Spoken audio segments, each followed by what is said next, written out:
The home of the common Joe and the common Sally in the know, even more so than all those media talking heads. You know, we called this a while back, and now the Monty Show and CBS Sports and other bigger shows are starting to say the same things that we said a few weeks back, and that is the playoff that's coming in 2024, the 12-team playoff that they try to play it up like, oh, we're doing this because we want to give the smaller programs a shot at a piece of the pie and a shot at the national championship.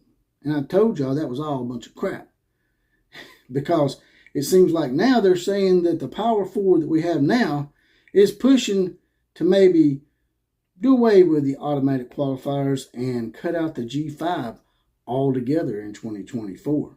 Also, we're going to talk about a few recruiting nuggets, as a couple of big recruiting names have narrowed the list and maybe about to make a decision on their destination. Let's talk about it.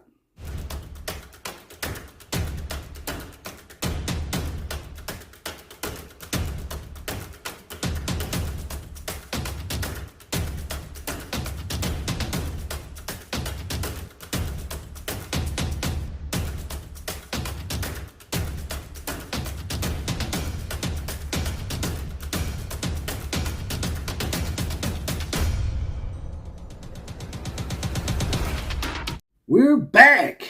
We're back in the saddle again. Took me a little bit of a sabbatical, but here we are back in the saddle again, like the old Aerosmith song. And here they come. They're back in the saddle again too. It's the Outlaw Posse. The Outlaw Posse is now in effect.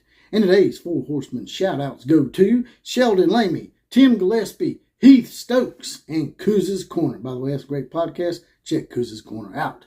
And if you want to get your badge and you want to get deputized like these guys and get your periodic Four Horsemen shout out, as well as other benefits are coming down the pipe, all you got to do is hit that join button next to the subscribe button. It's not but $2.99 a month, 75 cents a week. Also got a great gift donated to the show. As you can see, this is an Outlaw of College Football sign that was made by McFab LLC. They make steel powder coated signs. All you got to do is get in touch with Matt McWilliams at yahoo.com. Great craftsmanship and attention to detail. You can also be reached by text at 541-410-8291. Just hit Matt up and get one of these awesomely great craftsmanship steel powder signs. Now, getting right to it here. Seems like I said, the Power Four, man. They're trying to push them out. They tried to make it and play it up like, you know, hey, we're trying to include the little man. But we all know that's a bunch of bullshit, because they are expanding every conference now, it seems, except for the ACC, who hasn't really got into the game yet, but they're probably about to, if they expand and take stand from California, like some people are saying they might, as well as SMU. So if they're expanding their conferences, you're thinking, well, that's just going to be more teams that have a chance, right? No. They're expanding these conferences because they're going to try to consolidate eventually. They're going to try to contract college football. And at first, I thought the contraction might come within these conferences, like getting rid of some of the schools that don't have a lot of eyeballs on them, like the Mississippi State Northwesterns of the world. But I don't think that's what it's going for. They're going for contraction as far as the entire NCAA. They want to get this down, like I said before in a few podcasts back. I think they want to get it down to around 60 to 72 teams. Because now that the Pac-12 is gone, they have a reason to go back to the table. They want to revisit this playoff setup. And this is their reason to do it. They're saying, well, hey, when we agreed to this, the Pac-12 was still alive and well. Well, now that they're gone, we need to revisit this, because now the Pac-12, it might try to stay around, but it's going to be Pac-12 by name. It's going to be the Mountain West with a Pac-12 mask on, as I've said ad nauseum numerous times. So where do we go from here? Well, what they're going to do, like I said, they're going to try to have this meeting, and they're going to try, I think, to make it to where they do away with the 6 automatic qualifiers. If they can get rid of the 6 automatic qualifiers because there's no longer a Power 5, then what we know is the possibility of a Boise State or somebody like that getting in the mix is probably going to go away. Because at that point, you won't have any automatic qualifiers. And they can just invite the teams they want. And the fans of the bigger schools like myself, they may think that this might be an easy thing to do, but this is more than just the selection committee that decides this. You have athletic directors on the board, behind the scenes, managers and whatnot, that make all these decisions as well, and they're going to fight them tooth and nail. Now, it used to be that the G5 schools somewhat outnumbered the big boys, but not quite.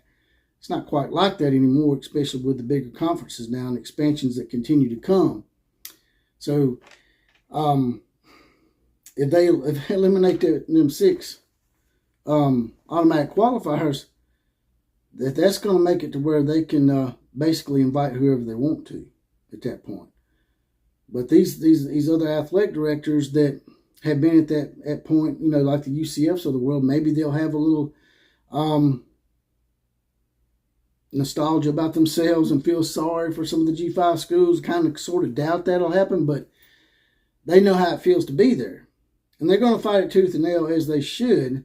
Now, I'm a fan of a bigger school, but I don't think it's right to just not include these guys. Now, them getting 2 or 3 teams in, that shouldn't happen. I mean, because whether we want to admit it or not, yes, we like a good Cinderella story, but who wants a bunch of Cinderellas in there? You got to have blue bloods, and you got to have maybe one Cinderella. And that's what they're probably going to end up going to. Maybe not. They may try to X them out altogether because, as you know, in the NFL, people say, well, there's no Cinderellas really in the NFL because everybody's just there to win. And everybody has an organization that puts out money, and you have to decide how much money you want to put into your program or your organization, how important winning is to you. And the bigger schools like the Alabama and Ohio States and Oklahomas of the world, their argument is these lower tier schools are not putting out the money to compete like they should, and they're getting a piece of the pie and not really earning it. So you might get the TCU that beat Michigan, but you also might get the TCU that got treated like a homecoming opponent by Georgia. And so that's why they're trying to get away from it. It's just, it comes down to TV money, TV revenue, eyeballs on the TV. And as much as I hate to see the Cinderellas go away, you can still have a form of a Cinderella. Even in the NFL, you still have a form of a Cinderella. If a 9-7 playoff team makes it into the playoffs, and that happens all the time, and they make a run and go to the Super Bowl and win it, that's sort of like a Cinderella. It's just you recognize the name. Whereas a lot of people wouldn't recognize a Louisiana Monroe or Arkansas State if they made a run and made it into the playoffs, or UTSA. And even with college football, if they do microcosm it down, they do contract and go down to 60 or 72 teams, that's still more variety than the NFL, right? And a lot of people worried that they may try to go further than that. They may try to start contracting even further down. I would hope that's not the case, but you never know with these people. But if they get it down to 60 or 72 teams, you'll still have your version of the Cinderella. It just won't be like someone that you've never heard of. Some of these teams, people that are just the common fan that watch college football sparingly, may not have heard of these teams.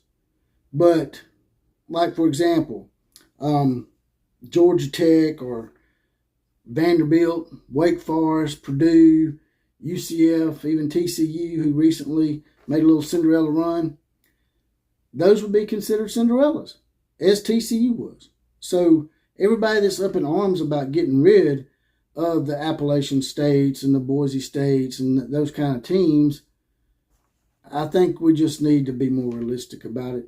We hate to see it happen, but let's be honest.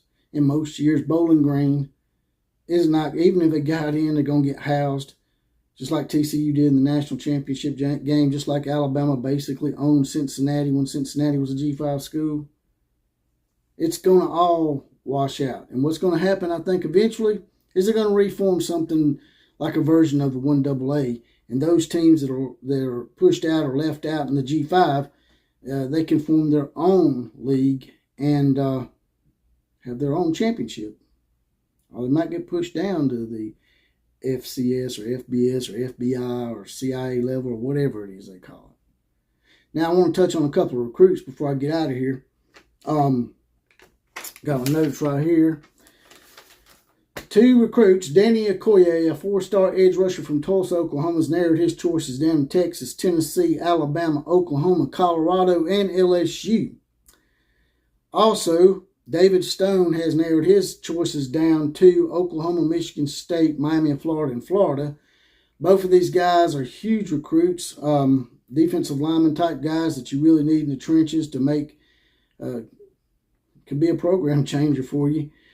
And looks like the 2 Crimson teams that I like the most are both in the conversation for these guys. So I guess we'll see in a few weeks where these 2 guys go. It would be a great coup for Oklahoma if they were to get either one of these guys after they lost out on that recruit last week. Now, on Alabama, BamaRoll.com got a little nugget as well. It seems like Jalen Milroe has maybe pulled ahead somewhat over Ty Simpson, according to this article. And Ty Simpson, it says, maybe just didn't really do himself much favors in this fall camp, as he is still number 2. But from what they're saying, Tyler Buckner, the transfer from Notre Dame, and Dylan Lonergan, who is I think he's a redshirt freshman. They both made strides and gains on Ty Simpson. But that's all I got to say about that today. You guys and gals got some comments. What do you think about all this playoff talk and maybe contracting down to 60 to 72 teams? Drop it in the comment section. Let me know what you think.